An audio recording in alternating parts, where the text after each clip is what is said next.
Welcome to Art Ed Radio, the podcast for art teachers. This show is produced by the Art of Education University, and I'm your host, Tim Bogans.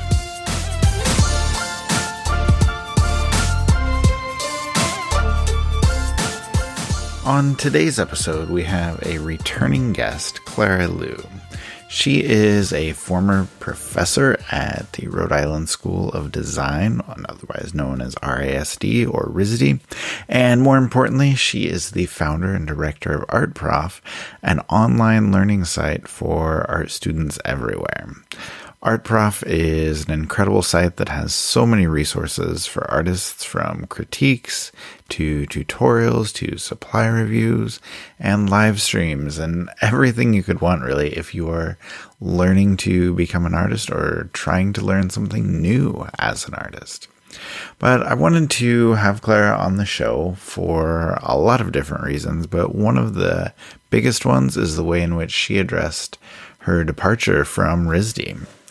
In short, she chose to leave at the end of last semester, and on her social media, she talked about how, as a person of color, she didn't feel like she truly got a fair shot at becoming a tenured professor. Despite, her incredible teaching and a stellar resume and an extensive exhibition history, she was still passed over repeatedly for those better jobs. And when she told that story, it seemed to strike a nerve, and so many people replied to her, sharing their stories and commiserating and just wanting to thank and support Clara as she decided to move on. So we'll ask her to expand on that story a little bit more here when we get the interview started, and we'll also dive into what's going on at ArtProf and suggestions she has for teaching online, because it's something that she's been doing quite a while, quite a bit longer than most of us. So I will love to hear what she has to say.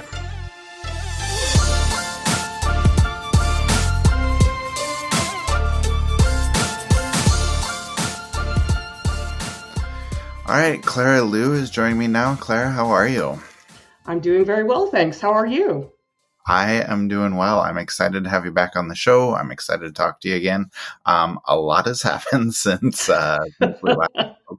So I guess if we can start with you, choosing to leave RISD, and you put together a huge Twitter thread all about that. So can you talk about your decision to leave, everything you wanted to say, and I guess what it felt like to get all of that weight off of your chest? Well, I sat down to write an Instagram post to publicly announce that I was leaving RISD, because I've been there since 2007, so it's been over a decade, and I felt that it was important for me to tell the community that I was leaving. And I was ready to write a very positive, sanitized version. Hi, everybody. I'm going to miss all of you. I've had such an amazing time being part of the RISD community, and a lot of that is true. There are many things about RISD that I genuinely appreciate and love about the community, but there were so many parts of it that were very complicated and not pleasant. And when I sat down to write those words, it felt wrong and it felt dishonest.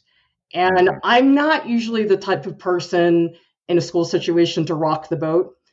I think that that's not really the way I tend to do things, but yeah. I thought, you know what, I'm leaving. It's fine. People need to know about what's happening in academia, because I see people come and go in academia all the time. And what I have noticed is that people that leave academia, you never hear from them again. They just disappear. And I thought, that's not okay. People need to know what the system is really like. Mm-hmm. And were you kind of surprised by the reaction to everything you had to say? I was not expecting people to have such an emotional response to it. Mm-hmm. I guess because for me, I've been living with that situation for such a long time that I just thought, well, this is just the way it is. And a lot of times in academia, that's the justification for why things are.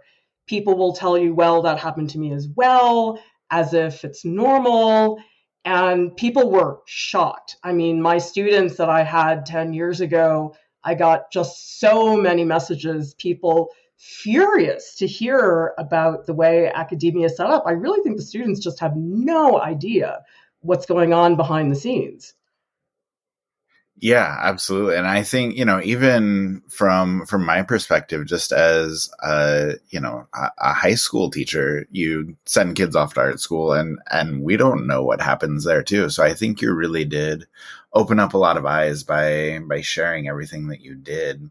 I also want to ask you, like, are you afraid that you burn some bridges there, or did you burn some bridges? Like, are you okay with that? I definitely burned some bridges. There was another thread on my Instagram that followed the first one. They were both on Instagram and Twitter. That was Mhm. actually an email that I wrote to the RISD illustration faculty. And again, I'm not the type of person that replies to those giant faculty threads because I don't like to cause a lot of drama. But yeah, I burned some bridges. And you know something? The hypocritical thing is that my number one piece of advice for students when they ask me, well, how do I navigate life after art school, is don't burn any bridges. And here I am, just flamed a bunch of bridges. And I just thought, I've been putting up with this crap for too long. Who cares? I'm moving to Utah. I have a new life with Art Prof. I don't know if it was a great idea in retrospect, but I'm old enough that I just don't care now. That's fair. That's fair. So, and actually, that gives me a good segue because I wanted to ask you about Art Prof. So now that you are not teaching drawing, now that you're not working as a professor, does all of your time go to Art Prof, or do you have other things that you're working on as well? Art Prof is pretty much the vast majority of my time. Although what's happened that I did not anticipate is Art Prof has led to other opportunities. So, for Mm, example, one thing I've actually been in very high demand for is training faculty on how to do remote learning because I have a very strange skill set that I don't think a lot of people have. And actually, one of the school districts that hired me to do training, she called me a unicorn because a lot of people know about technology and how to do things online. But then there's a whole other group of people who are studio teachers, do hands on demos, and there are not a lot of people that do both. And I've been mm, doing both for over 6 years now. So I've had a big jump start compared to everybody else who had basically no notice at all about the right. transition. And so, for that reason, I'm doing a lot of lectures on online marketing, business for artists, helping teachers out, providing ongoing tech support. I'm in the Facebook groups every day. I have an Art Prof Discord where we have specifically channels for educators where they can jump in and ask some tech question about streaming live, and I can go in there and help them. And then at some point, I do want to get back to my own studio practice. Oh, I think everyone who teaches has that feeling of like eventually I need to get back in the studio, but everything seems to get in the way. It's really tough. But let me ask you, like you have been doing this online learning thing for so long, and now that the rest of us are just kind of catching up to where you've been for a while, can you give me your impressions of distance learning and what you've seen so far? Maybe talk a little bit about what you think is working and what you're saying that's not working. Well, I think fundamentally what has been so difficult and stressful for teachers is number one, how abrupt the transition was. Nobody was prepared. And I remember the day that they decided to shut down classes at RISD, people were just in shock. It was Yeah. so fast and nobody had any time to prepare. Students were leaving their work on campus because they didn't have time to get in there and get their stuff out. And so there's this incredible amount of stress that is upon students, it's upon teachers. Teachers are scrambling to prepare stuff that really you need several years to understand, and they're being given a few weeks. And the other problem I'm seeing is that a lot of studio art teachers they're getting no training. I think the teachers who are getting training from the workshops I'm doing, they're the lucky ones. I would say most teachers are getting no training. None of them have any budget for equipment. I Right. talked to a school system where I asked them, well, what do your teachers have to work with so I can configure the workshop to fit that? And they said, we're not allowed to use YouTube. You have to assume the teachers have only a phone. Teachers may not speak to a student one on one, and we can only use Google Meets. And I just thought, well, basically, you're telling me we can't do anything because how can you teach remotely with only a phone? There's so many just basics that you need to have. And so teachers are being told, do the impossible with nothing. And it's incredibly stressful to have to do that. And I know a lot of teachers are paying for the equipment on their own, and it really should not be that way. Yeah, absolutely. And then I also want to ask you too. I know I've seen you say some things that are kind of critical of Zoom, where kids maybe don't enjoy it as much. Can you talk a little bit more about, why you think we can move on to other things? Maybe give some suggestions about, what people can do.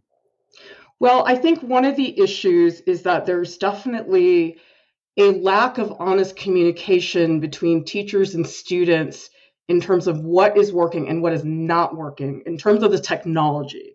And I Mm, understand why, because if you're a student in a class and you see that the teacher is doing something that is not working technology wise, say they chose a platform which isn't working very well, you don't really want to tell the teacher because that comes across as you being critical of them. And mm, students worry, oh, if I say something, the teacher's not going to like me and they're going to give me a bad grade if I tell them that this technology is not working. So I totally sympathize with that. And as a teacher, of course, people are absolutely doing what they can to get what's out there, but it's not always easy to get reliable information. And that's the tricky thing is that people are finding all kinds of workarounds with Zoom. mm. People are bending over backwards to do so much extra work to stay on Zoom.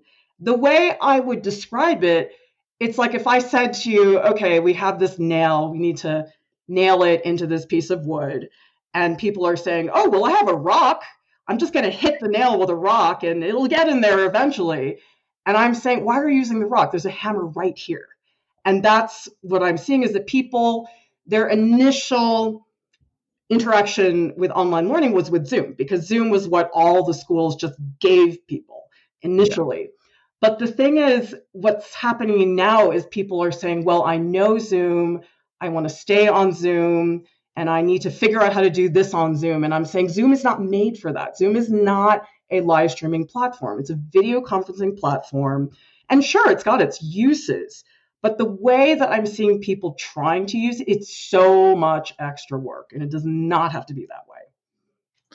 Yeah. So I guess can we talk then a little bit about like best practices and what teachers can be doing that you think will help? Like what are some strategies that you think will work well for our teachers as we're kind of continuing to navigate distance learning here? It's complicated because every single school and school district has a totally different set of rules. Some Right. teachers will say to me, we are only allowed to use Google. Other schools, it's like, whatever. And so it's hard to give advice to such a broad range of situations. And so in the beginning, my first approach was telling people use these platforms. And after a few months of training, I realized that that's not a good approach because if they're not allowed to use YouTube, then of course that sort of goes out the window. And so what I've tried to do is I actually revised my best practices video on how to teach remotely because I did do one in March. But now, after observing things for the past few months, I've shifted the way that I've been presenting content. So I would just say that any way teachers can do live video, they should because the asynchronous video, it's not remotely as effective as live video. So whether you do that through Zoom or YouTube or OBS, it doesn't matter what platform. Just get on live video. And live video is really foreign to people. I would say your average teacher probably has never watched a live stream before. And I made the mistake of, when I started streaming live, never watching a live stream. And in retrospect, I think that was so dumb, because why would you do something and then never watch somebody else do it? And so I actually started watching a couple of people on YouTube who streamed live every week, and I observed my own behaviors. Why did I turn it off? What did they do that I did not care about? And it was so eye-opening, and it made me a much better live streamer afterwards. And then I would also say to teachers, consolidate your platforms, because I think what's really hard for the students is that they're spread so thin amongst so many platforms. And I watched my daughter, who's in middle school, I think last semester, navigate 10 different platforms. And it's so hard for them to keep track of things. So I say to teachers, listen, if you're going to use Discord, you don't need Zoom, because Discord has voice channels, which is basically Zoom inside Discord. So if you can eliminate even one platform, you should. Now that takes time though, because you have to figure out, well, how can I do this that this platform does in another platform? And so that does take a certain amount of knowledge about the platforms. But if you can, that's a really good thing. And then the other thing is to look at remote learning in terms of finding long-term solutions, because in the spring it was a little different. It was so abrupt. And so everybody just did what they had to do, which is fine. That's not something people could control. But I think people are still taking the Band-Aid approach that, oh, well, this will stop the bleeding, but eventually it makes a big mess. And so we need to figure out a way that we can sustain this long term, because I think, unfortunately, the pandemic, it's not going away next month. Right. No, I think that's some really good advice. And I think that is something that we need to be conscious of, and teachers need to be thinking about as we kind of move through here. Just one last question for you, I guess, Claire. Like, finally, I wanted to just talk to you about what's going to be happening over the next few months for you. Like, what is next for Art Prof? What do you have coming in the near future? And I guess, what are you looking at long-term with Art Prof? Well, I do really need to get back to producing our studio and travel tutorials. Those are extremely time consuming because I'm a one-woman production studio. Right.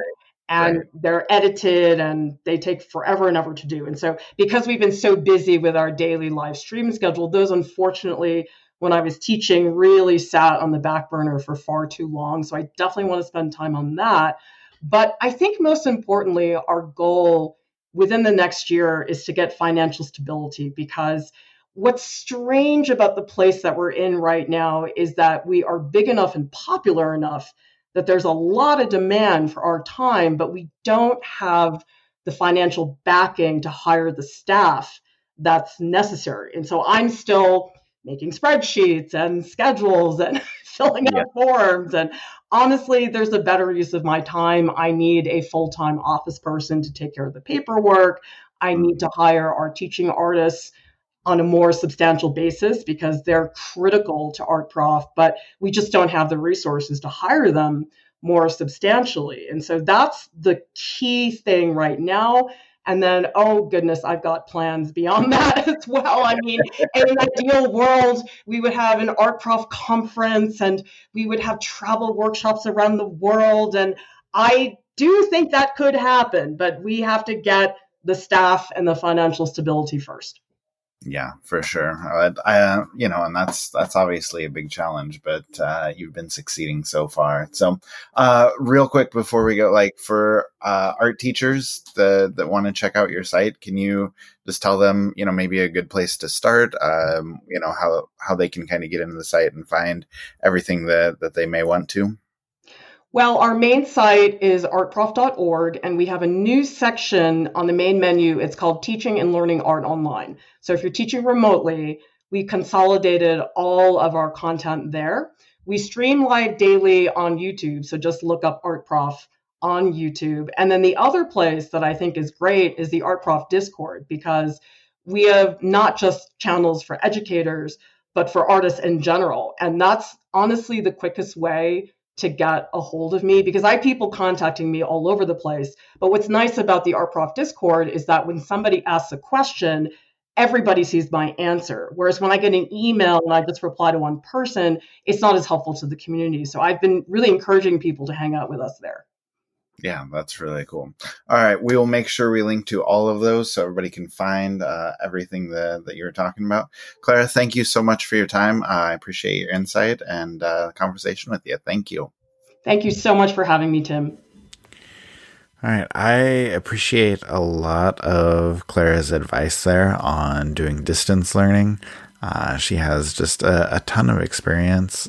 She's been doing it a lot longer than all of us that just started earlier this year and are really doing it for real right about now. So anyway, go check out Art Prof. We'll link to everything that she talked about, everything that we discussed, and you can find all those resources, everything that you need.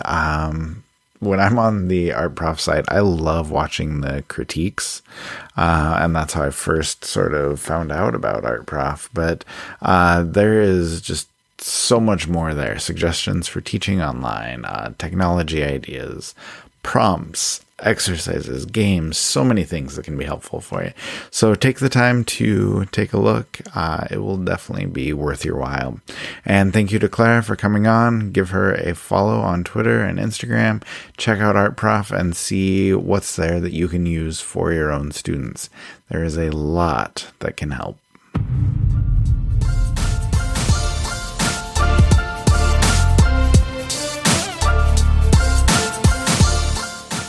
Art Ed Radio is produced by the Art of Education University with audio engineering from Michael Crocker.